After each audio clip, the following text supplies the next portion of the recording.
Hello and welcome once again to New Junction. Now for this episode I have a video all about track plans, and believe it or not I have a very simple yet complicated track plan for New Junction. Let's get on.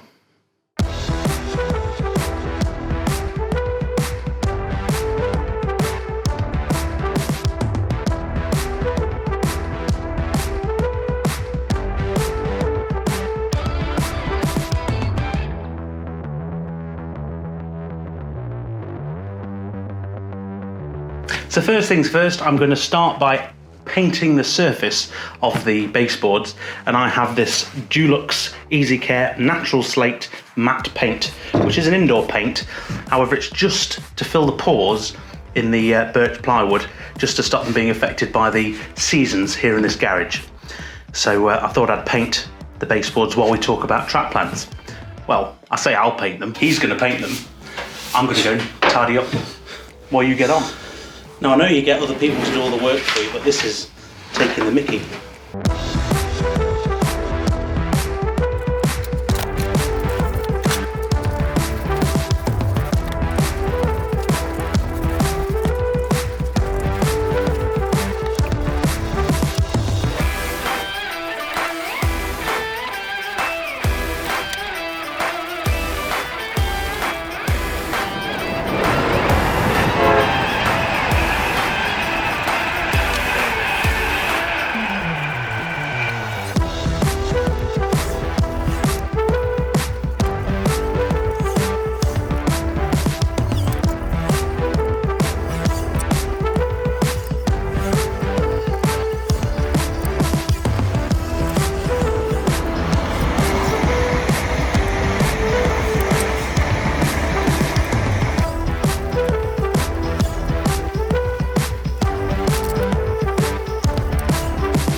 Right, I think we're ready to go.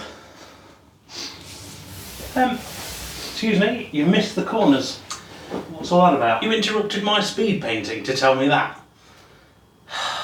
I know, I missed it. I thought I could get away with it on film, but I didn't. So, thank you for raising that. Look, you get on and talk to your viewers, and I'll finish this. Alright. Sorry for showing you up. Right. Track plans. So while other me is busy painting the layout, I wanted to talk to you about what would ordinarily be quite a simple track plan. However, I alluded to it in the last episode that this currently is a tail chaser format, so I'm going to refer to it as garage mode. But I also want to be able to almost fold it out so it becomes exhibition ready, and I'm going to call it exhibition mode. So to make it easier, I'm going to overlay the boards, the scenic boards, with numbers. So that'll be 1 to 8 in total. With the diagram I'm showing briefly on the screen now, you will see how this has to work. In effect, in reality, we're going to have the two lengths, the scenic sides. These two boards will become the edges. Those two boards at the far end will become obsolete for exhibition mode. However, in garage mode, they're required to return the trains around. Hopefully you're with me. So I reached out to my Facebook page followers, and it turns out many of you are seasoned experts at the AnyRail software. Now, I had to pick one of you because there was far too many. One chap even sent me a very complex 2 or 3 tiered track plan of York to fit on a 16:8 layout. Now that was absolutely fantastic. However, tad too above my ability, I think, at this stage, and it turns out anyway too much of a compromise with curves and length of trains, etc. So I had to pick someone, and I picked a chap called Harry Jones, who has been wonderful with all my requests. So as you will see. As you can imagine, behind the scenes there's been lots of back and forth, sharing ideas, etc.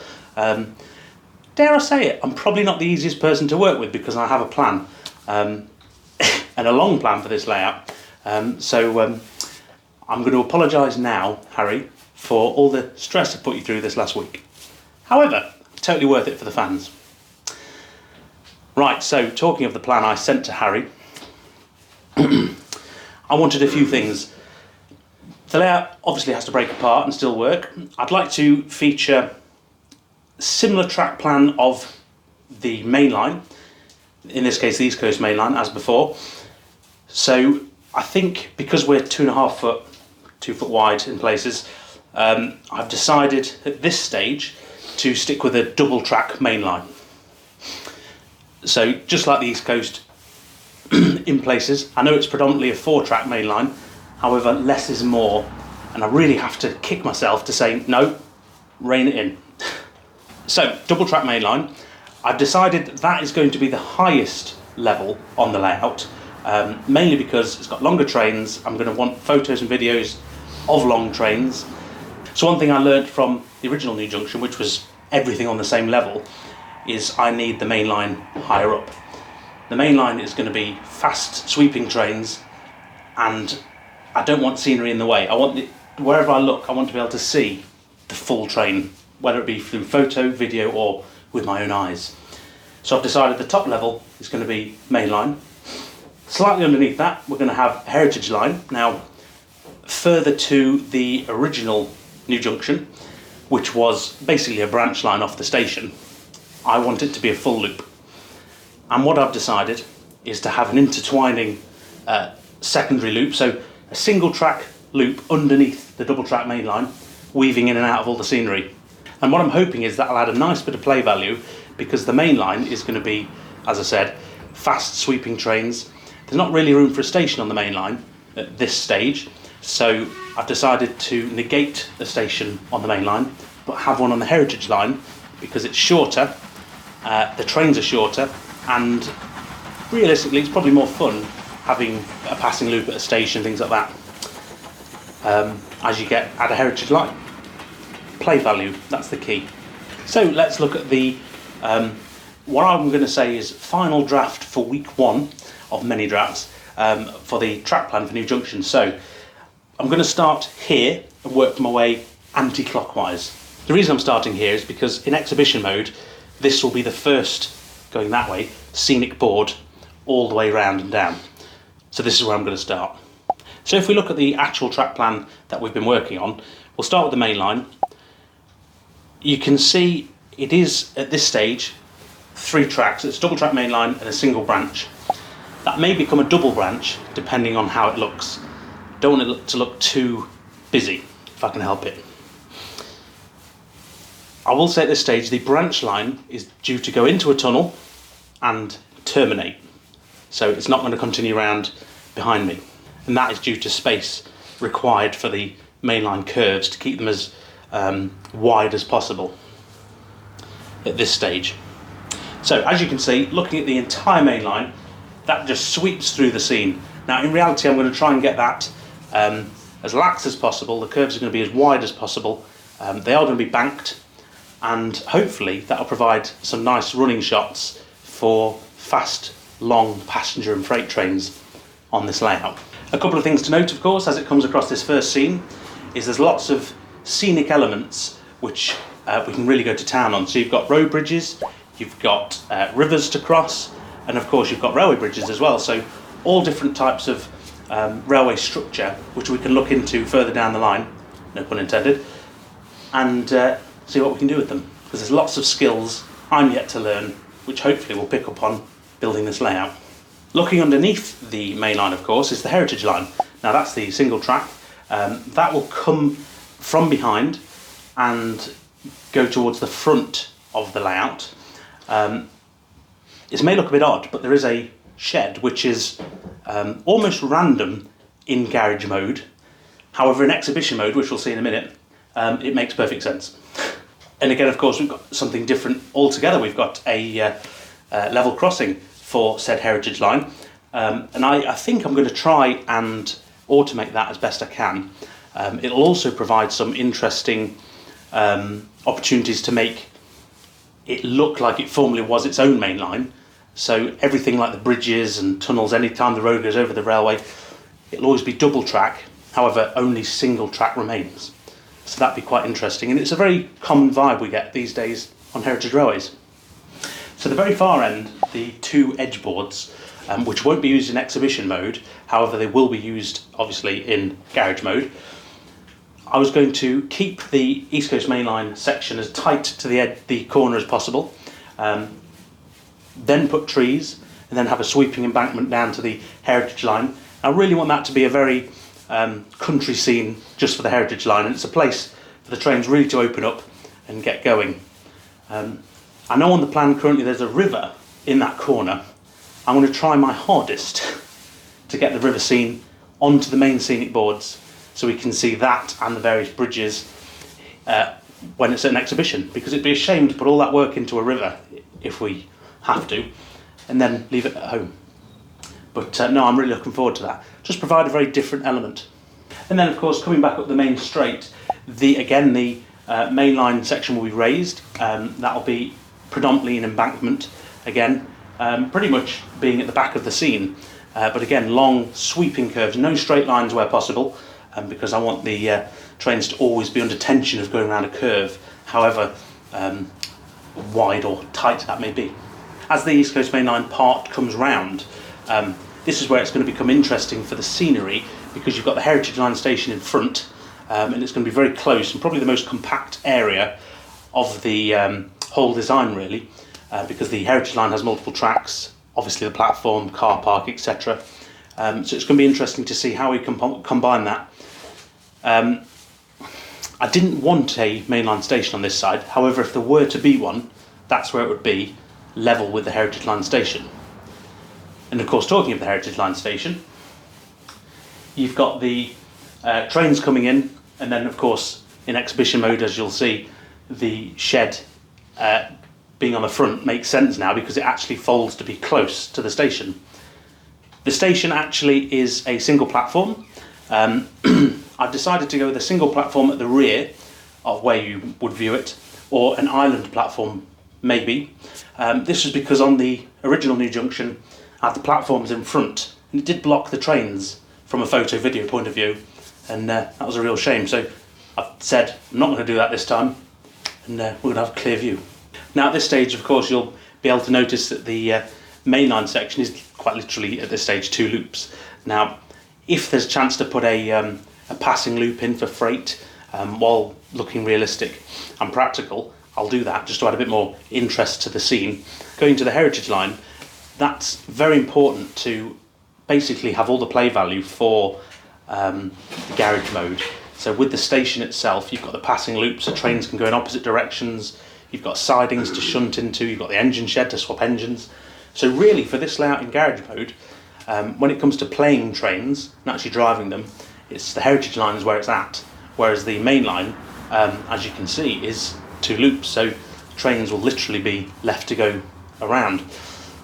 There may be some automation involved, not looked into that too much just yet, so we may be able to have a train disappear into the tunnel on this end within garage mode and sort of hold itself before it goes. They can also stack up as well in there, whether it be DMUs, etc. Currently a perfect idea for the branch line is to have a DMU go into it, stop, and then shuttle back somewhere else.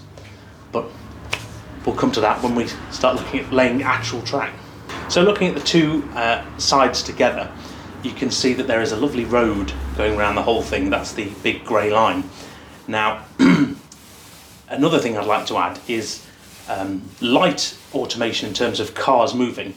I think they add something really nice to a layout. Don't want too much, maybe the odd bus or car going around the layout, but of course, again, like the track, that has to be able to work in garage and exhibition mode. So we had real fun trying to plan that in. But of course, that's something else. And the road will add the undulations to the scenery. So where the heritage line's sort of here, main line's here kind of thing, the road will be up and down depending. And it'll be going across the track, over the track and under the track. So hopefully that'll be quite an interactive segment, again, to bring more interest to the layout. I know what you're all thinking, that's all well and good in tail chaser mode, but exhibition mode, this all has to match somehow. So if I flip that on screen now, as you can see, this is where the nightmare started. We had to make it join, and as you can see with the two versions on screen now, they join quite well. Now of course in exhibition mode there will be a fiddle yard, which will form the new rear to the layout. So when it's an exhibition, I'll have plenty of storage space to change trains. So that's when the East Coast mainline section comes into its own, because we'll be able to have the full rakes trains, whether it be the 91s, the HSTs, the 800s, freight trains galore, of course. They'll all be able to be stacked up behind and just come around in their order. So that'll be rather nice to see.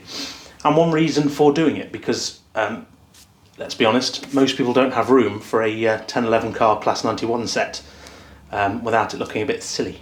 And I didn't really want to compromise. I could lose a few coaches, no problem at all, but I didn't want to compromise so it looked oddly short.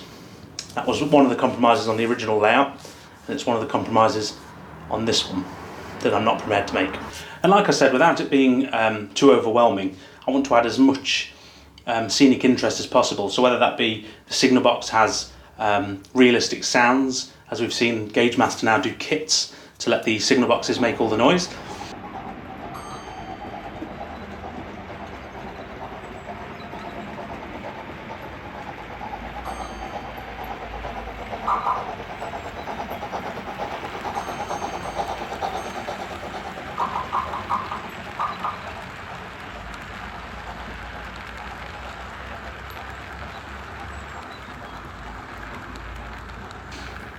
We could have, say in this corner, a farm scene where you've got things like moving chickens, or Knock have released a tree kit which actually fells and plays the sound of chainsaws and then obviously the tree crashing down. So things like that would be quite fun, and the river scene, use something like AnyRail with ducks or swans underneath it would be quite fun. So it's the little things that make the difference to the overall scene. Thanks. Been needing this.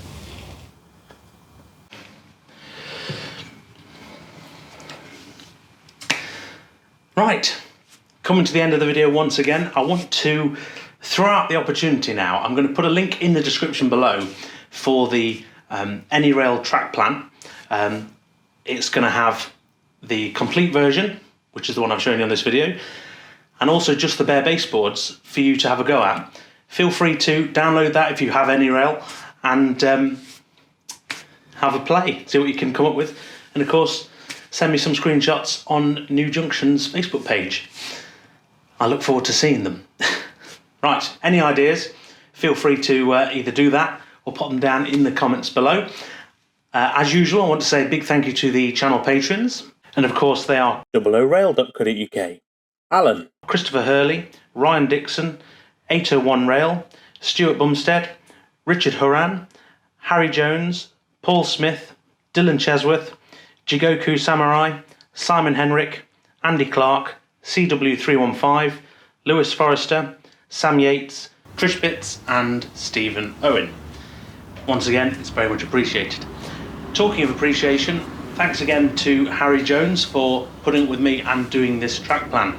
Again, I'll put details down below of how you can get in touch with Harry if you want your own doing. So there we are. Right, that just leaves me to say thank you very much for watching. Hopefully next time we'll have some track and we'll start putting this plan into reality. Do let me know what you think down below in the comments. As ever, feel free to like and subscribe. Thank you very much for watching, take care, and I'll see you in the next one. Bye for now. What? Oh, no, you can't leave. Get these edges painted. Okay.